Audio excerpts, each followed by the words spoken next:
Welcome, everyone, to the extended Appamada Cloud Zendo. Welcome to our what feels to me like very precious time that we share on these Tuesdays. Let's begin with a continued bit of sitting, which we've begun for the last 5 minutes, and let's continue now.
As we sit in silence and stillness, allow your imagination to stitch together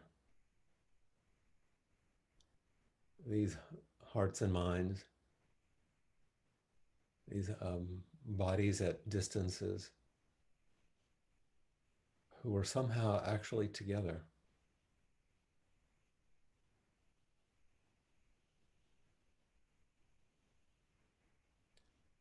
Rather than focusing on just your personal experience, feelings, thoughts,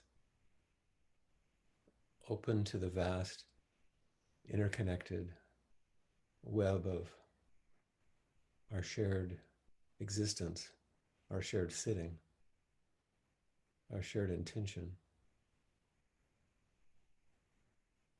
and just feel it as life.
in order to offer our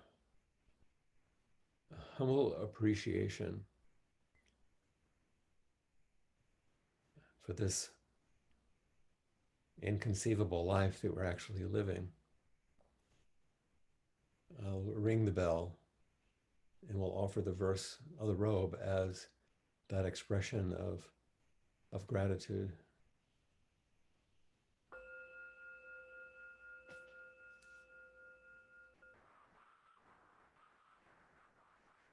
Vast is the robe of liberation, a formless field of benefaction. Wearing the universal teaching, I realize the one true nature, thus harmonizing all being. Vast is the robe of liberation, a formless field of benefaction. Wearing the universal teaching, I realize the one true nature, thus harmonizing all being. Vast is the robe of liberation, a formless field of benefaction. Wearing the universal teaching, I realize the one true nature, thus harmonizing all being.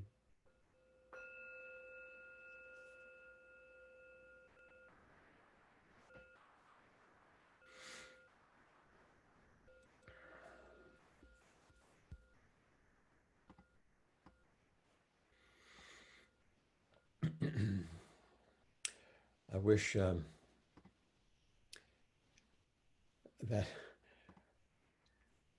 I could say it's so good to see you. I think I'm longing for that feeling of having people right in front of me, beside me, around me, together. And I imagine some of you are too. I've had so many people reaching out to me during this time, asking, a wide variety of questions and seeking something. That's in large part, I'm sure, why so many of you are here, with the same sort of longing to connect, to receive something that would be nourishing and comforting and connecting in some way.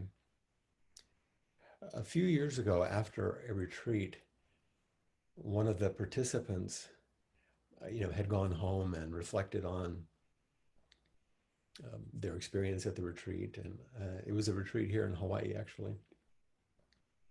And then she wrote a letter after having spoken to one of her friends. And I'm sure many of you have had these kinds of experiences where you'll go home and people will say, how was it? What happened? And you're mostly stumped to try to explain in a few words experiences that are not captured easily by words. So this friend, this person wrote me after the retreat asking a question that her friend had posed to her in one of those kinds of conversations. And it has a few things in it, but let me just read the portion of the question that I wanted to focus on today. Here's what she wrote in part. A friend recently asked me an important question and wondered if you could shed some light. She asked, what is the point of living? She wondered if all is perfect, then why create or manifest humanity? Are we trying to work through something? Which of course suggests imperfection. Perhaps you have a suggested reading, which I thought was an interesting part. So, it's a little cumbersome, but that question really captured me. What is the point in living, and how do we face that question as humans? It's not what's the meaning of life, what's the reason, it's what's the point. And actually, I think it is the kind of question that moves through and underscores and amplifies the kinds of questions that I'm receiving these days. It's such an important question. As we face unimaginable change, losses seemingly on every front, uh, the kind of swirl of fear and uncertainty we live with, the profound erosion of systems of care. And yet, we also see immense creativity in the face of all of this. And for many people, a deep commitment to shared generosity and basic goodness and much, much more. So, what is the point? We sometimes ask, because it's so easy as we kind of veer between despair or nihilism on the one hand and fantasies of protection and the many forms of grasping hope on the other, clinging to something, giving up on everything. Is there a way to understand our everyday grounded practice as it relates to this huge question? Well, what is the point? And how does it bear on our lives now as we're meeting all of this? It's the kind of question that underlies the very intimate question of the moment. What's the point of, and then just fill in the blank, voting, trying, speaking, listening, watching the, it goes on and on, on and on, excuse me, chokes me up. But I also want to remind you that spiritual practice and Buddhist practice in particular is not a way to create some new forms of problem solving. Our practice and our practices, maybe since more than just one thing, our practices help us open to a more wise and a more compassionate space so that we can respond creatively to the inevitable, unending problems that a life brings. We want to be more wise. We want to be more compassionate. Zen practice is not going to give you a new spiritual solution. It will, however, over time, through practice, shape and inform you in the way that you come to every solution. And it will remind you over and over that every solution that you arrive at is provisional, is temporary. So our practices don't give us a solution. They shape the way solutions come to be and are let go of and reform. There's not a solution, but solving, responding. And sometimes people want to turn our practice into a new form of problem solving. Excuse me. And it's going to tell us then what to do, but it doesn't. It shapes our view or helps us shed our views and helps us open to a more intimate and responsive way of functioning in the world. So with that as background, here's the letter I wrote back. I began, as to your friend's question, what is the point of living?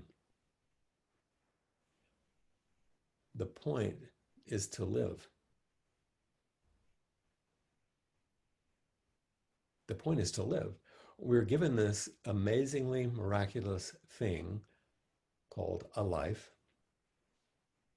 So we have a responsibility to take care of it and to care for each other. In fact, to care for everything, all things that have been given a life. I don't have the capacity nor inclination to tackle the larger philosophical or theological issues surrounding your good question. People have been speculating about these big questions for as long as people have been given lives. And I sense that a good deal of the philosophizing is done out of a very vulnerable and fearful attempt to try to face the existential question of existence, and to do so in a way that gives them some ground to stand on, or some assurance that they're doing the right thing, or somehow going in the right direction. In our spiritual searches, we want answers that will console us, or at least ones that offer us something rather than nothing. The Buddha refused to answer most of these kinds of questions, not because they weren't important, but they were not the essential questions that would actually help inform and guide a life. The question you pose in your note, along with the additional query from your friend, and I'm quoting again, if it is all perfect, then why create or manifest humanity? Includes some pretty important assumptions. First, things are perfect, meaning everything is a perfect manifestation of all the causes and conditions that went into creating each thing, each moment. If you can see what's behind everything, you see that it's a perfect expression of what caused it. Things are not perfect in some ordinary way that we think of it, of matching human preference from a self-referenced perspective. Preference. Obviously, many terrible things happen, seemingly daily. And these are also perfect manifestations of the causes and conditions that went into manifesting them. And human beings are part of that perfection, part of that manifestation.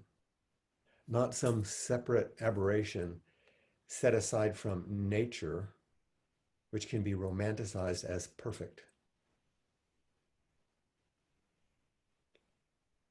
Each of us are a perfect result of everything that went into making us. This is the foundation of the entire natural world, which we are embedded in. And it's also what we chant in the beginning of our service through confession and repentance.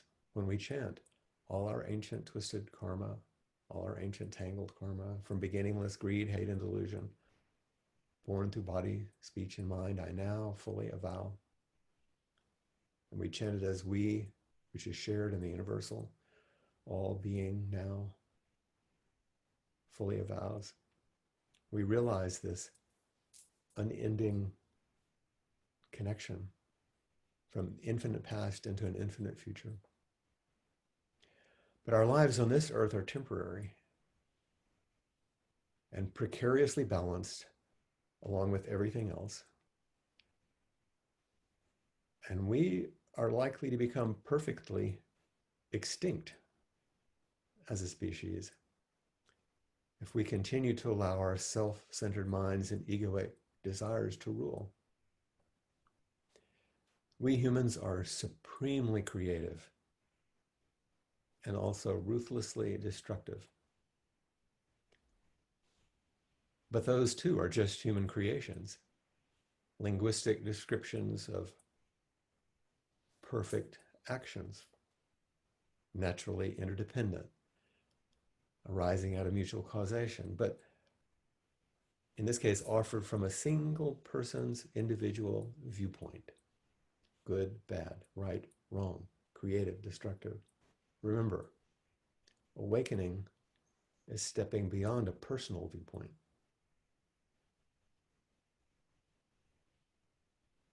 Self-centered dream, only suffering, holding to self-centered, holding to an individual viewpoint. Exactly the dream. The universe, this one we're in, is an equal opportunity employer. Everyone gets a chance.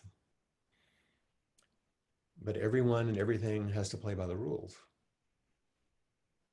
which means that no matter what we think or wish, everything always affects everything else intimately and without end. So it's probably a good idea to wake up to what we do, to the consequences of how we're doing it, how we actually live our lives. And herein lies a response to your friend's question. The point is to live and to live a life in the service of life. To live in the service of life. Our purpose is to support and cherish this miraculous existence so that the ongoing perfection of impermanence and interdependence, mutual causality, the contingent flow of experience, this vast web of one thing arising, might be wholesome and generative to all, not just all people, all life. We are all part of the game, and how we play it matters profoundly. There is only one thing happening, and it looks like this. Anywhere you look, you see the brilliant and varied manifestation of this one thing happening, which can't be separated out. Of course, I realize I'm making my own assumptions in my reply, in my letter, that there's no master manipulator calling the shots. There may or may not be some divine direction, but that's not what we're discussing here. And it opens up an additional discussion, actually, that's not required at the moment. The lawful interdependence of everything is what is in charge. The Dharma, which is that lawful interdependence, might be called by some the guiding energy of a God or great spirit or universal mind, but there again, these are additional human descriptions of what is always and already happening anyway. There is no perfect existence which exists out there somewhere, which has been spoiled by humans. Humans do spoil things, but that's also part of the immense fullness of existence, which includes clumsy and brilliant humans. And we are not more or less important than anything else in nature. However, because we have been giving these big brains, which can imagine and create almost anything, we have had an enormous impact on each other and everything else on this planet. So we have an immense responsibility to wake up. The point is to pay attention, to care, to love, and to be humble in the face of it all.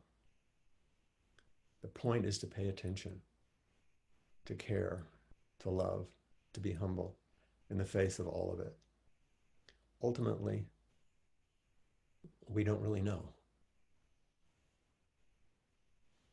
With a respectful bow, Flint. So that was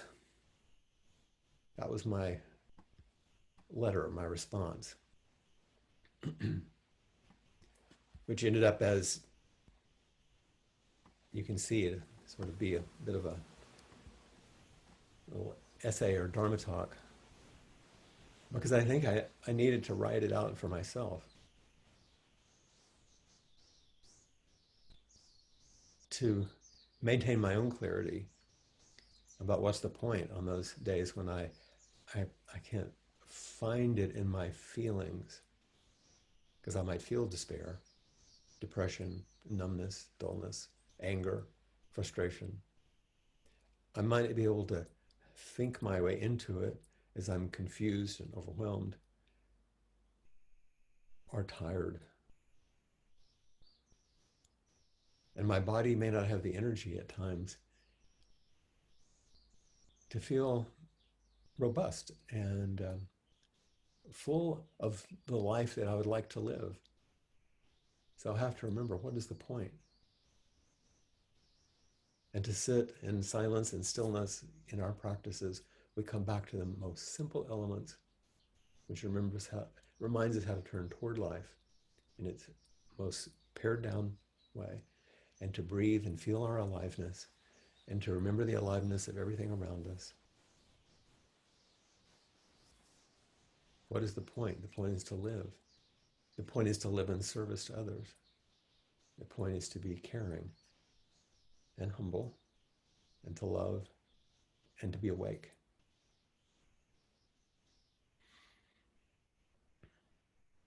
So hopefully you might have some things that you'd like to bring to this discussion also.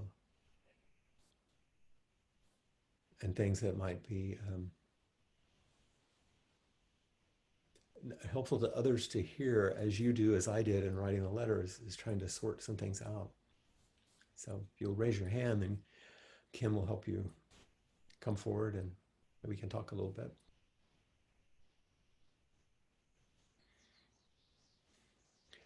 My buddy Peg. Well, someone wanted to meet everybody. Yeah. Worry. So there's a reason to live life right there. He doesn't worry too much about what's the point. That's right. The point is to eat, to sleep, to be petted.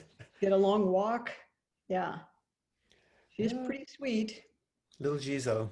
Yeah, little Jizo. So I thought she wanted to meet all the folks in inquiry because. Absolutely. And we all now are wanting to be able to feel that softness and smell that puppy breath and all. She is so soft. Yeah. Yeah. And she's very, very affectionate. Great. Well, I can't wait to meet her in person. I know. So anyway, I just wanted to give you all a little vision. Yes. Little puppy vision. And help us remember, these are the things that sometimes may be small things, but help us remember what the point is. Oh yeah, to live life, to take care of things and be taken care of by them. Yeah, so. Thank you. It's good to see your face and hear. Good afternoon, everybody. Give her a pet for us.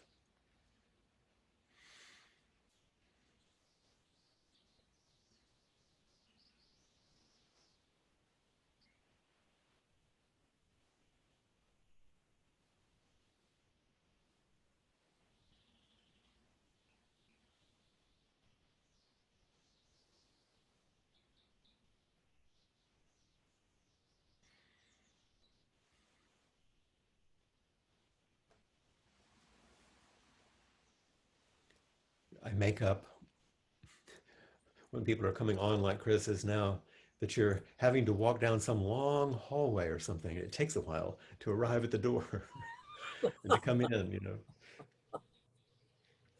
Then there you are. Yes. I don't have the fastest computer in town. Well, boy, did you hit my issue smack on. Yeah. One of my cats is declining, and her time could come anytime. And when you talk to anyone, especially vets, about when is it time to end an animal's life, they're always looking at quality of life, which is an impressive idea and impressively vague. I've watched a lot of animals go through this. I've helped a lot of animals through it. And I'm getting more and more uncomfortable with the idea of ending life prematurely, especially another being's life. So what I'm trying to look at is my cat in pain? And that's another difficult thing to read.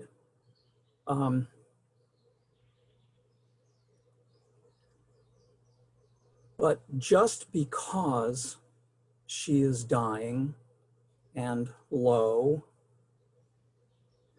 and has almost stopped eating, I'm still very uncomfortable with the idea of using my agency to end her life. Mhm. If it's to relieve a lot of suffering, yeah, that tips the balance, but that doesn't seem to be the linchpin in this case. And I have this responsibility. To me, it's an enormous one. And I'm very uncertain what to do. That's the sort of koan of pet ownership, isn't it, in this case? Yeah. Because there isn't an answer, like I said, because our spiritual practices don't give us answers. It shapes the way that we come to any answer. And that's what she's helping you do. She's bringing forward these questions deeply every moment, with every breath, with every morning you wake up to see how she is and how is her life shaping yours right now. Because she's asking these deep questions by her existence. And there's no one that can tell you the right thing to do, of course, that would be foolish. Or for someone especially to like convince you of their position. Now, it's not the point. But as you have a capacity, because I know you, to sit with these things and let all the possibilities bubble up and move through you. Mm-hmm. And there's a refining quality to that process that she and you share as you live together. You'll think of things, you'll feel things, you'll have responses, but you're living together is actually the real thing, if you want to call it a thing, that will help you together come to a place that you'll know what to do or not to do. Ultimately, she will die perfectly fine. She will die successfully. But the way that you live together and attune to each other, like you've always done, and respond to each other will help you decide how to do this part of the dance just like you did the other parts. But to abstract it and to think about it and then apply it is a different thing. Of course, you'll do those things, you're human. But she's going to be impacting your heart and your body, not just your mind. And you'll be doing the same with her, just like we all do, all the time.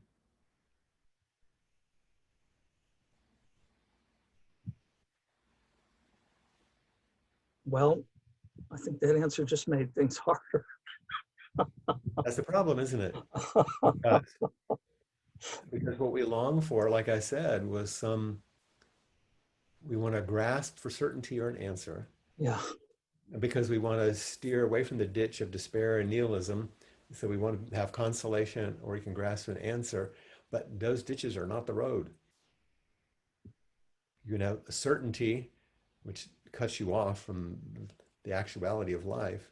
And Yeah. actually, nihilism and despair, another kind of certainty. There is nothing that cuts you off from life. To stay in life takes much more courage.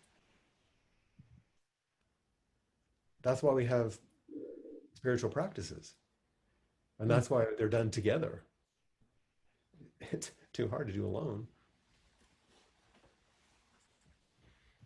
Yeah. And your relationship with your cat is no different, really. You're sitting together, living together, eating together, breathing together, attending to each other. You have more responsibility in this case. That's the difference. If I were sitting with a dying friend, My friend has the agency. And in this case, I have the choice to use my agency or not. And with even dying friends, with my father when he was dying, we don't have the kind of choice that we seem to give ourselves with our pets, certainly, no. But there are choices about medical directives and resuscitation and Yeah. the use of pain medic, all those things which make a difference. And you can think about it, but when you're actually doing it. When my sister, when it was time to begin to administer morphine, and my sister, by the hospice directives and all of that, by everything that we decided, just gently to help with the agitation and pain, she gave him the first dose, and she was kind of in charge. And I said, "You can't do this alone. Mother needs to give him the next dose. And even though I can't be there physically, walk me through it. I'll do the next one virtually. And his best friend will come over and do the next one. Otherwise, it's on one person." Yeah.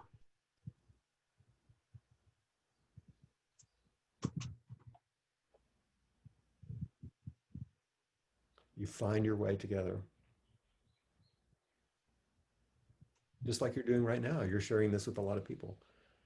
Yeah. And saying it out loud so you're not alone. Doing what doesn't have a right answer. But it's the answer that you and she will shape together. And you do have more agency, that's true. That's just the way it is. It's part of the deal.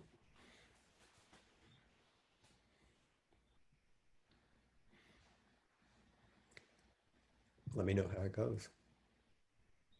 Thank you.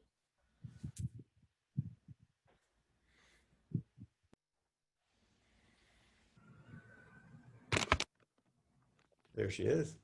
Hi, Flint. Hi. Hi.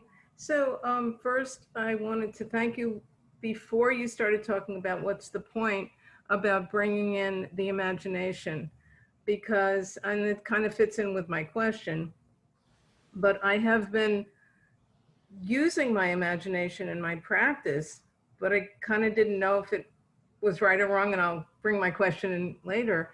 But it's been very helpful, because what was helping me concentrate on my breath was the imagination of many people together. And I have many different visualizations that are really helping me stay on it. The question was, I had to write down, how does one set aside the question of what's right and wrong in practice, and find a more meaningful way of observing what we're thinking, what we're doing, what we're feeling? I think it's not a matter of setting it aside. I think it's a matter of holding it actually really close. Okay. As human beings, we're going to ask those questions. And as we hold them close, like I was just speaking with Chris, and let them keep whispering answers to us, or sometimes not so, we sit with it, and over time, we find ourselves somewhere. It's like a little GPS guiding us as we hold them close. If we push them away, it's like we're trying to abstract ourselves out of life. And our point is to plunge in and to appreciate life, not to back up too far. There's a beautiful poem written by the third Zen ancestor. The title in Chinese is called the Shen Ming, H-S-I-N, H-S-I-N-M-I-N-G. And there are many translations of it.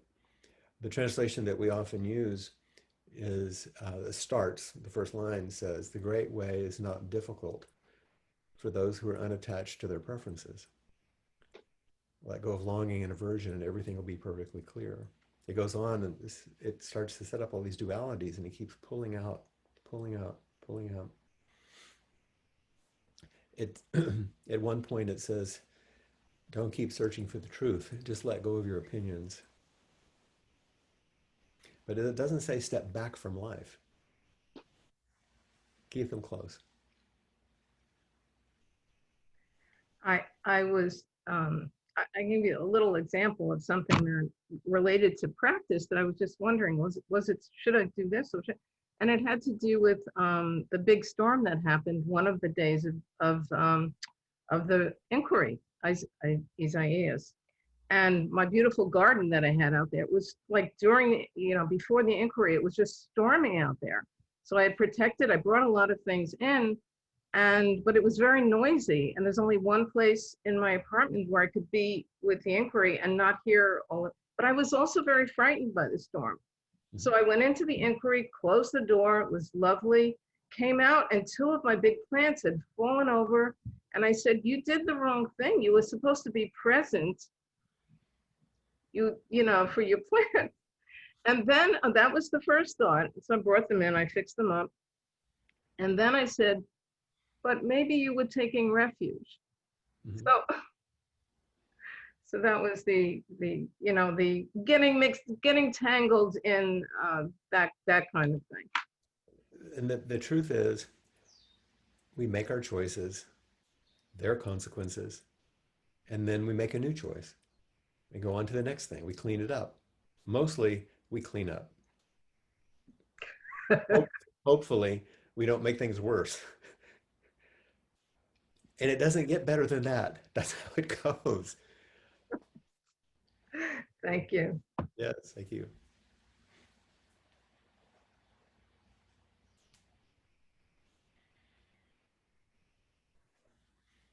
Hello. Hi, Flint. Hi. Good to see you. Good to see you. First of all, what you talked about today was very touching and really, really reached me. And I wondered if you might share your letter. Oh, the content of that, I don't mind. I took a Well, lot of notes, but I'm trying to think how I would do that where it'd be accessible. I can put it on my blog, and then you could just go Okay. there and see it. that'd be fine. That'd be very, very nice. Okay. One of the things I've been thinking about a lot is that in Wisconsin, we're getting signs that winter's coming. Mm-hmm. And so my mind has begun to really jump around and become very fearful. And normally we go to Mexico in the winter, so we've avoided it. Oh, But we don't have our own place, so it isn't really safe for us right. to go down there.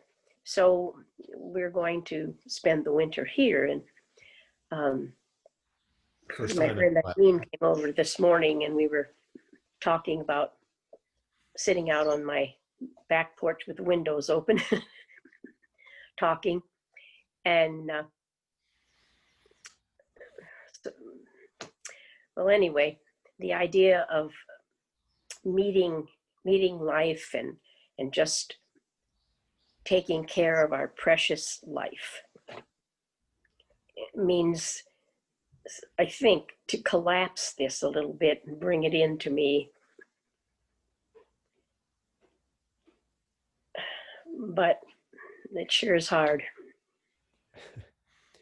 That third line of the four practice principles, each moment, life as it is, Mhm.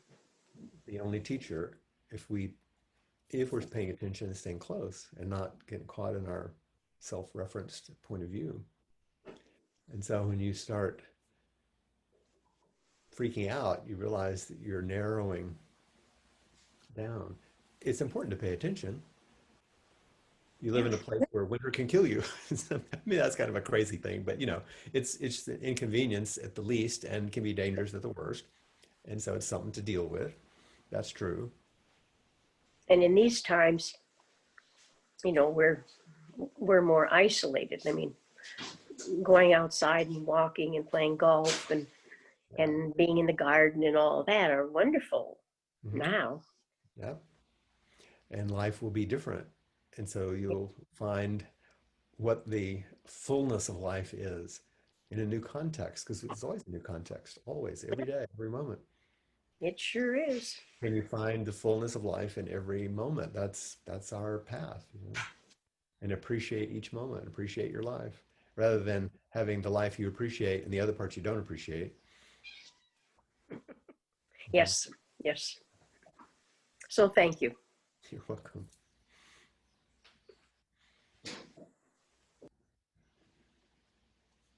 Maizumi Roshi was one of the first generation of Japanese teachers who came to the United States and established the Los Angeles Zen Center.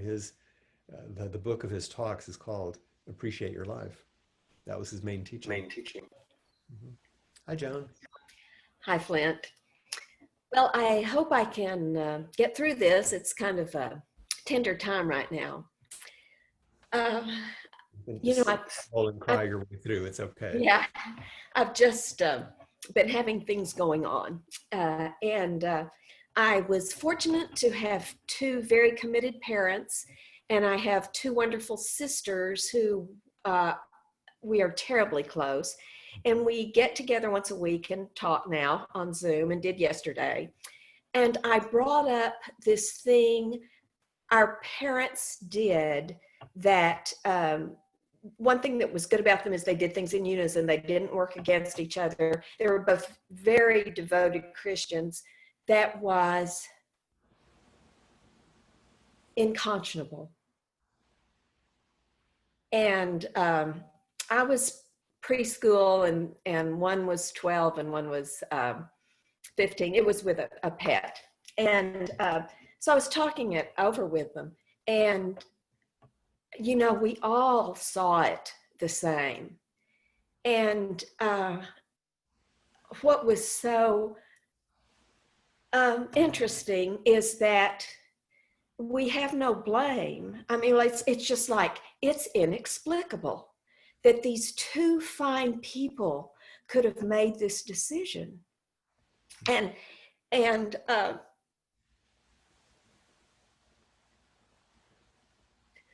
I have just wept deeply since. And, you know, it was over 60 years ago, and it still haunts me. And then later today, I was thinking about something I did as a professional. I had an employee who lost a significant other, and I responded well for them, but now I can see that I could have done so much better a job. And I'm going, what is going on?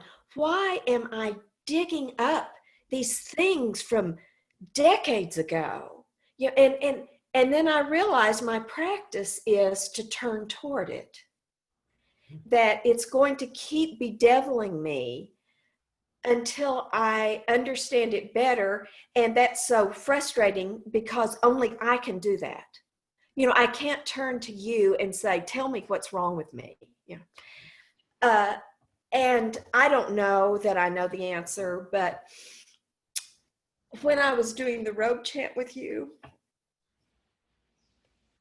what came to me was it was allowing me to get to my compassion for these situations that were good people just done badly.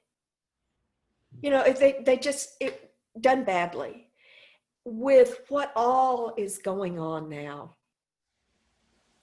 And to maybe have a little more compassion with the disarray and bad acting that is going on now. Everybody is suffering, certainly, or large numbers of people are suffering. But like Chris brought up with his cat, some people have more responsibility in the situation. Yeah. And those that have more responsibility have the burden of trying to take care. And sometimes they're not doing that. You know, you're not digging these things up, Joan. You're opening yourself so they can bubble up and float up because they require attention. And grief doesn't have an expiration date. We can grieve deeply as you are for some of these things now. But also, until it is met and shared and witnessed by another, it doesn't seem to metabolize, it doesn't digest, it doesn't transform.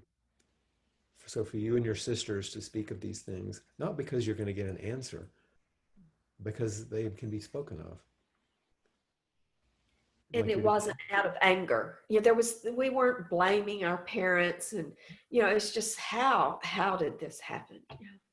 well, and that's that's kind of like the bigger reflection on life. How did this happen? Yeah. Yeah. This whole thing. That's why we say, all my ancient, twisted, entangled karma. How but I have to admit, I have to turn toward it. Some of it isn't even mine. And yet here I find myself. And unless I'm willing to do that, and that's why it's at the beginning of our service, unless I'm willing to turn in that direction, then I'm not going to move any further. And it will break our hearts, but it'll also open our hearts, the metaphor we use all the time, to each other. And then we can feel the compassion that you're talking about, not as a thing that lets anybody off the hook, but it doesn't add more hooks in the situation, you know? Well, and better to respond with compassion than anger. And compassion to the parts of you who get angry. And blaming, yeah. It's never ending. We continue to turn, continue to turn. It's all, everything belongs.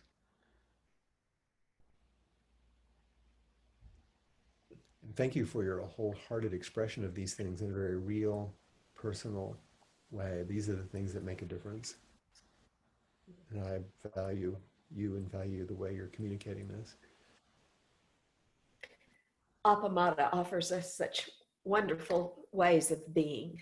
Yes. Thank you.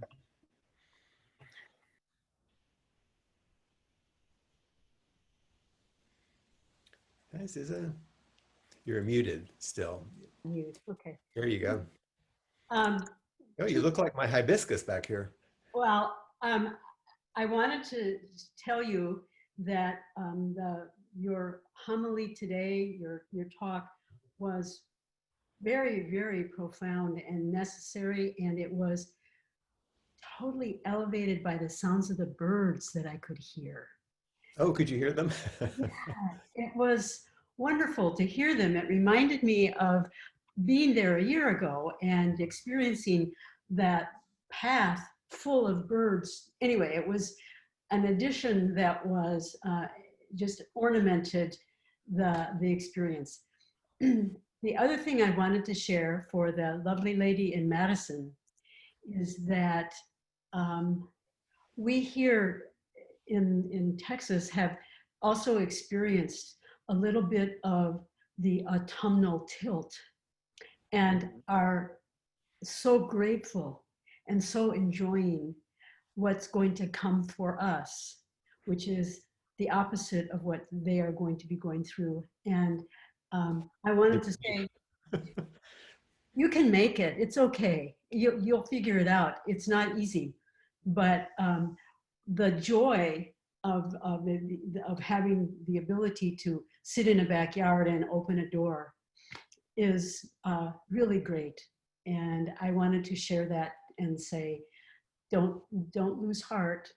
The planet keeps coming around the sun. That's part of the other never ending, at least from our perspective. Right. It's just gonna happen, and enjoy it as much as you can. And it's so good to see your smile and to feel your energy. oh, thank you. Thank you. I think it's partly because of we're going to experience a cold front tomorrow, but that it's now the heaviness of the season is lifting a little bit, and I see or understand what creatures we are, as well as what creative and horrendous things we do. We are animals and respond to this. And so I'm just happy to be in response to the weather. So thank you for letting me share that. Thanks for blooming and coming forward so we can enjoy you. Oh, my pleasure. Bye. Yeah. You just have a couple of minutes, but maybe there's might be able to do just one more connection here. When I back in the old days when we were in person, I would say this is the lightning round, the small bit at the end. But I wanted to make sure. Oh, Sheila, I haven't seen you in a long time. There you are. Unmute. There Can you you? are. I Hello. can. It's been a Long, long time. long time no see. Yeah, Am I on? you are. I got you.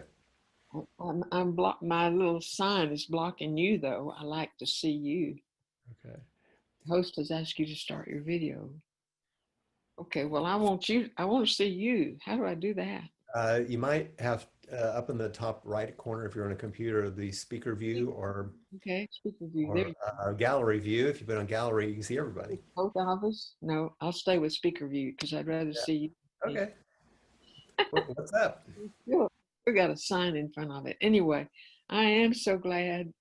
I've been joining y'all for quite a while, and I haven't had the courage to raise my hand. But nobody was in queue, so I thought, well, if nobody's in queue, I better take advantage of it. It's just strange. I love hearing all you say, and today, for some reason, I'm just crying all the time. When Charles talked, I cried and cried with him about his cat. I read a book this week. I cried the whole last 13 chapters. Yeah, there are moments when we just leak all the time, huh? My sweet brother is in the nursing home. He's younger than I and we're responsible for him, and I'm aging fast. I mean, I know we're all aging, but I'm aging fast and I'm scared I'm not going to be able to take care of him. Yeah. And he doesn't talk. He's almost like autistic.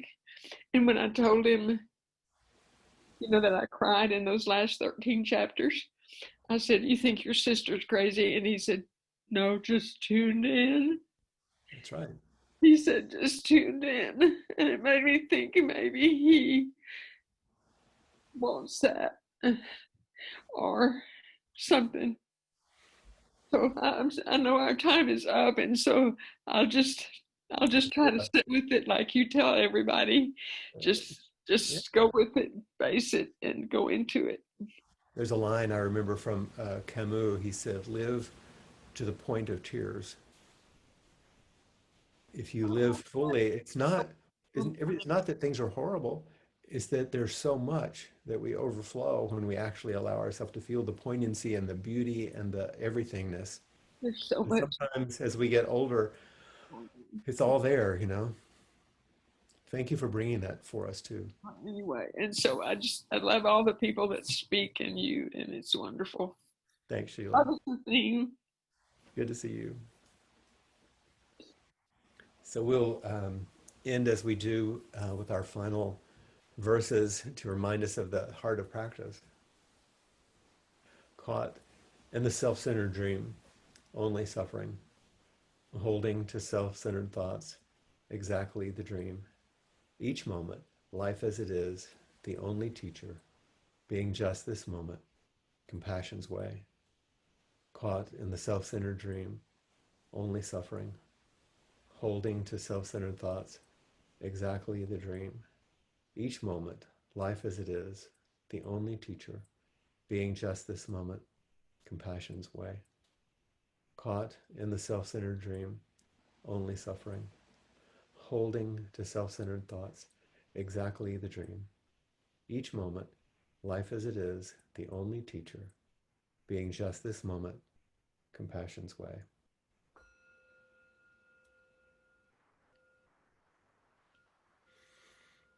Thank you very much.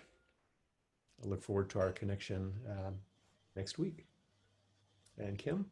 Appamada's programs and facilities are supported through your generosity. Your support makes a huge difference. There's a link for contributions on the website at appamada.org/contribute. Thank you.